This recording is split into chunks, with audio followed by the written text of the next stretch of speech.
Hi അസ്സാം വലൈക്കും welcome back to my channel. അപ്പോൾ ഞാൻ വന്നിട്ടുള്ളത് ഒരു ഈസി അവൽ മിൽക്കിൻ്റെ റെസിപ്പി ആയിട്ടാണ്.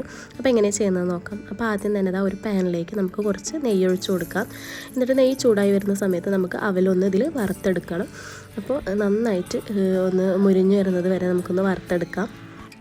അപ്പോൾ റമദാനൊക്കെ ആയത് കാരണം കൊണ്ട് തന്നെ നമ്മൾ നല്ല ഹെൽത്തി ഡ്രിങ്ക്സൊക്കെയാണ് അധികവും കുടിക്കാൻ ശ്രമിക്കാറ്.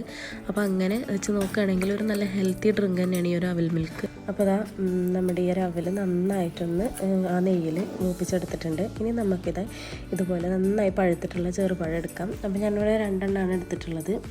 അപ്പോൾ അത് നന്നായിട്ടൊന്ന് ഒരു ഫോർക്കോ സ്പൂണോ എന്തെങ്കിലും വെച്ചിട്ട് നന്നായി സ്മാഷ് ചെയ്ത് കൊടുക്കാം. അപ്പോൾ ഞാൻ 2 പഴം നന്നായിട്ടൊന്ന് സ്മാഷ് ചെയ്ത് കൊടുക്കുകയാണ്.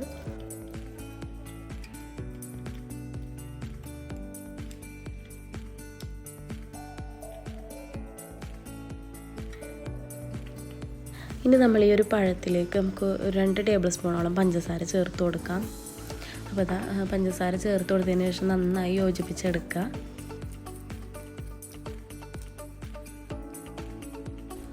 അപ്പോൾ നമ്മൾ നന്നായി ഒരു പഞ്ചസാരയും പഴവും ഒന്ന് മിക്സ് ചെയ്തെടുത്തിട്ടുണ്ട്.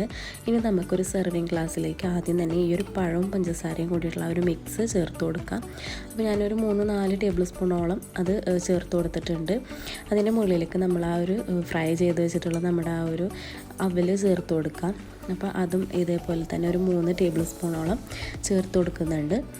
ഇനി നമുക്ക് അടുത്ത ലെയറായിട്ട് കുഞ്ഞു കഷ്ണങ്ങളായിട്ട് കട്ട് ചെയ്തെടുത്തിട്ടുള്ള ആപ്പിൾ ചേർത്ത് കൊടുക്കാം. അതും അതിന് മുകളിലേക്ക് നമുക്ക് കുറച്ച് അനാറും കൂടെ ചേർത്ത് കൊടുക്കാം. അതിനുശേഷം ഒരു പിടി കപ്പലണ്ടി ഇതേപോലെ വറുത്ത് അതിൻ്റെ തൊലി കളഞ്ഞെടുത്തതാണ്. അപ്പോൾ അതും കൂടെ ചേർത്ത് കൊടുക്കാം. ഇനി നമ്മൾ ആവശ്യത്തിന് മധുരം ചേർത്ത് കൊടുക്കുക. അപ്പോൾ നേരത്തെ 2 ടേബിൾ സ്പൂണോളം ചേർത്ത് കൊടുത്തല്ലോ. അപ്പോൾ അതിൻ്റെ ഹാഫാണ് നമ്മൾ ആ ഒരു പഴത്തിൻ്റെ മിക്സ് എടുത്തത്. അപ്പോൾ ഇതിലേക്ക് ഒരു 2 ടീസ്പൂൺ പഞ്ചസാര ചേർത്ത് കൊടുക്കുക. എന്നിട്ട് അതിൻ്റെ മുകളിൽ നമുക്ക് ആവശ്യത്തിന് തണുപ്പിച്ചെടുത്തിട്ടുള്ള ആ ഒരു പാലും കൂടെ ചേർത്ത് കൊടുത്തിട്ട് നന്നായി മിക്സ് ചെയ്തെടുക്കുക. അപ്പം നമ്മൾ ഫ്രൂട്ട്സ് ചേർത്ത കൂട്ടത്തിൽ നമുക്ക് മാംഗോയും അതുപോലെ വേറെ എന്തെങ്കിലും ഫ്രൂട്ട്സൊക്കെ നമുക്ക് ചേർത്ത് കൊടുക്കാവുന്നതാണ്.